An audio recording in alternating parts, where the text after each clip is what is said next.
আসছিলাম 7-8 ঘন্টা বাসের ঝাঁকি খাইতে খাইতে তোমার বাড়িতে আইছি একটু মজা কইরা বেশি কইরা ভাত খাইয়া ঘুম। কিসের ঘুম কিসের খাওয়া, এই খাবার কি মুখে খায়? এটা কেমনে খায় মানুষ? হাত দিয়ে খাবে কেন? আপনি কি লন্ডন থেকে আসছেন নাকি যে আপনি হাত দিয়ে খাইতে পারবেন না? চামচ দিয়ে খাইতে হবে। শ্বশুরে কাটা চামচ দেয়, কাটা চামচ ছাড়া সে খাইতে পারবে না। লন্ডন থেকে আসছে। আরে হাত দিয়া খাই আর কাঁটা চামচ দিয়া খাই, ঘটনা তো একই। এটা কোনো রান্না হইছে? হ্যাঁ, এই যে সবজি এটা তো পুরা কাঁচা কাঁচা। এই দেখ বাজি করছে, এটা লবণ দেয় না। এই যে মাংস রান্না করছে কষায় নাই। এই যে মাছ রান্না করছে কাঁচা গন্ধ হইতেছে।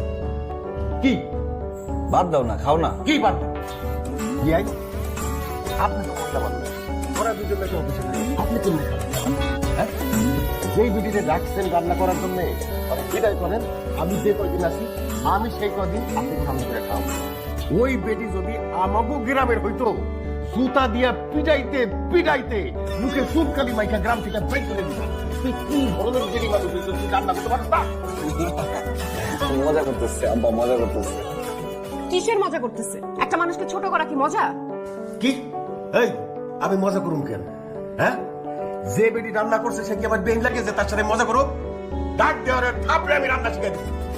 আপা দেখেন, আপনি একটু বেশি বলে ফেলতেছেন। আপনি একজন মুরব্বী মানুষ হয়ে আমার মাকে কেন অপমান করতেছেন? কি বললাম?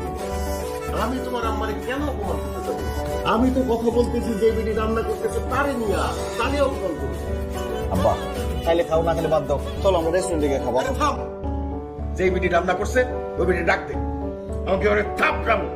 থাপড়াইয়া এই সব রান্না যেগুলি করছে সেগুলি পাড়াইয়া খাওয়াবো। এই যে উনি রান্না করছে, উনি এইভাবে রান্না।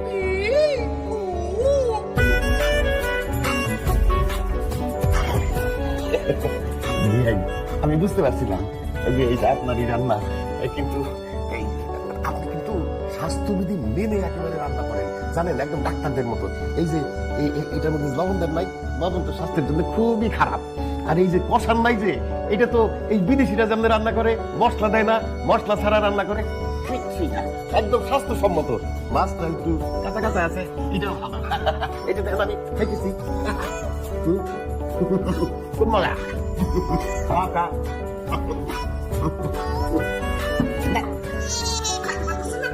খাওয়ানোর আর দরকার নেই, এখন থেকে নিজে রান্না করে খাবেন।